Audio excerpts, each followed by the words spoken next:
कभी ऐसा हुआ है कि कोई जबरदस्त आइडिया दिमाग में आया हो और लगा हो कि इसे सच कैसे साबित करें? देखिए, चाहे कोई साइंटिस्ट हो, स्टूडेंट हो या बस जानने की इच्छा रखता हो, इसका पूरा राज ना सही सवाल पूछने में छुपा है।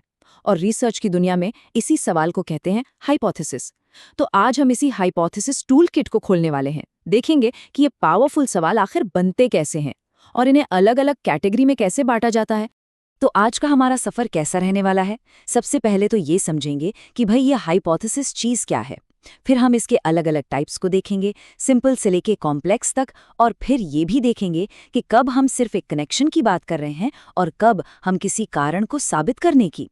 हम ये भी जानेंगे कि क्या हम किसी खास नतीजे की भविष्यवाणी कर रहे हैं या बस ये कह रहे हैं कि कोई रिश्ता तो है। और आखिर में हम किसी भी साइंटिफिक टेस्ट के दो सबसे ज़रूरी प्रकारों, नल और रिसर्च हाइपोथेसिस को समझेंगे और अंत में एक बढ़िया हाइपोथेसिस बनाने की रेसिपी पर बात करेंगे। चलिए तो बिल्कुल बेसिक से शुरू करते हैं। देखिए, एक हाइपोथेसिस कोई तुक्का या अंदाज़ा नहीं होता। इसे अपनी पूरी रिसर्च की जर्नी के लिए एक कंपास की तरह समझिए। ये वो गाइड है जो हमें भटकने से बचाता है और ये पक्का करता है कि हम जो भी कदम उठा रहे हैं उसका कोई मकसद है। तो आसान भाषा में इसका मतलब क्या हुआ? इसका मतलब है कि हाइपोथेसिस एक बिल्कुल साफ टेस्ट करने लायक बयान है। ये बताता है कि हमारे हिसाब से दो या दो से ज्यादा चीजों के बीच क्या रिश्ता है, रिसर्च में जिन्हें वेरिएबल्स कहते हैं। ये एक तरह से एक उलझे हुए सवाल और एक ठोस एक्सपेरिमेंट के बीच का पुल है। हमारे टूलकिट में जो पहला क्लासिफिकेशन है वो इस बात पर टिका है कि हम कितने वेरिएबल्स के साथ डील कर रहे हैं। क्या हम सिर्फ दो चीजों के बीच एक सीधा साधा रिश्ता देख रहे हैं या फिर हम एक साथ कई फैक्टर्स को समझने की कोशिश कर रहे हैं? बस यहीं से सिंपल और कॉम्प्लेक्स हाइपोथेसिस का कॉन्सेप्ट आता है। ये समझना काफी आसान है। एक सिंपल हाइपोथेसिस में सिर्फ दो चीजों के बीच का रिश्ता देखा जाता है, एक जिसे आप बदलते हैं यानी इंडिपेंडेंट वेरिएबल, और दूसरी जिसे आप नापते हैं यानी डिपेंडेंट वेरिएबल। दूसरी तरफ एक कॉम्प्लेक्स हाइपोथेसिस एक ही बारी में दो से ज्यादा वेरिएबल्स के साथ काम करती है। उदाहरण के लिए इस स्टेटमेंट को देखिए, एरोबिक एक्सरसाइज ब्लड प्रेशर कम करने में असरदार है। यहाँ हमारे दो वेरिएबल्स बिल्कुल साफ हैं, एक है एक्सरसाइज और दूसरा है ब्लड प्रेशर।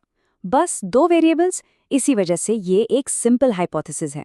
लेकिन क्या हो अगर हम इसमें एक और फैक्टर जोड़ दें, जैसे एरोबिक एक्सरसाइज वयस्कों में बुजुर्गों की तुलना में ब्लड प्रेशर कम करने में ज्यादा असरदार है।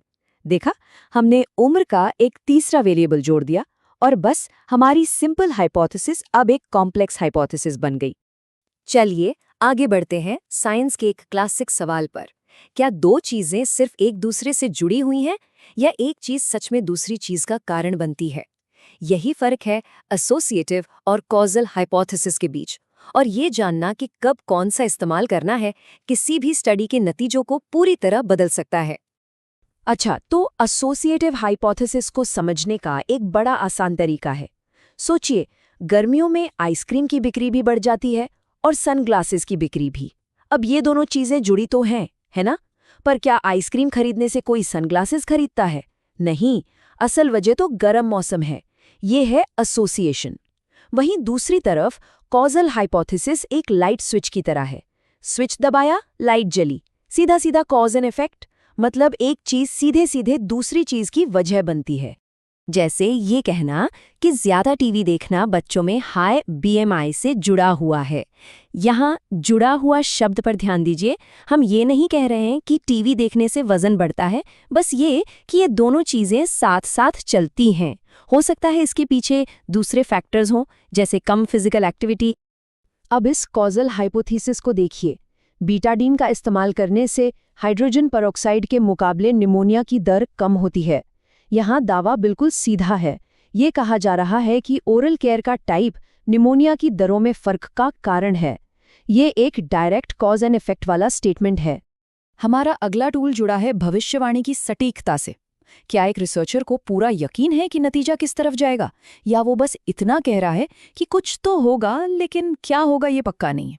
यहीं से हम डायरेक्शनल और नॉन डायरेक्शनल हाइपोथेसिस पर आते हैं। यहाँ साला खेल कॉन्फिडेंस का है। एक डायरेक्शनल हाइपोथेसिस एक खास भविष्यवाणी करती है कि कोई चीज बढ़ेगी, घटेगी, ज्यादा होगी या कम होगी। इसके ठीक उलट एक नॉन डायरेक्शनल हाइपोथेसिस थोड़ा सेफ खेलती है। वो बस ये कहती है कि एक कनेक्शन तो है, पर ये नहीं बताती कि वो कनेक्शन किस दिशा में जाएगा। डायरेक्शनल हाइपोथेसिस का ये एक बेहतरीन उदाहरण है। नई माताओं में इंटरवेंशन के बाद डिप्रेशन स्कोर का लेवल पहले के मुकाबले कम होता है। आपने वो शब्द पकड़ा, कम। यही है डायरेक्शन। हम सिर्फ ये नहीं कह रहे कि एक लिंक है, हम उस लिंक के खास नेचर की भविष्यवाणी कर रहे हैं। और अब इसका उल्टा देखिए। नर्सों में ऑर्गन डोनेशन को लेकर नॉलेज और एटीट्यूड के बीच एक रिश्ता है। यहाँ ये तो कहा गया है कि कनेक्शन है, पर यह नहीं बताया गया कि ज्यादा नॉलेज से ज्यादा पॉजिटिव एटीट्यूड होगा या ज्यादा नेगेटिव। ये सवाल स्टडी के लिए खुला छोड़ दिया गया है। और अब आते हैं टूलकिट के सबसे जरूरी जोड़े पर, जो किसी भी रिसर्च के स्टैटिस्टिकल टेस्ट की रीढ़ की हड्डी है, नल और रिसर्च हाइपोथेसिस। यहीं से असली काम शुरू होता है। इसे एक कोर्टरूम की तरह सोचिए। नल हाइपोथेसिस यानी H0 वो डिफॉल्ट पोजीशन है, जैसे दोषी साबित होने तक निर्दोष।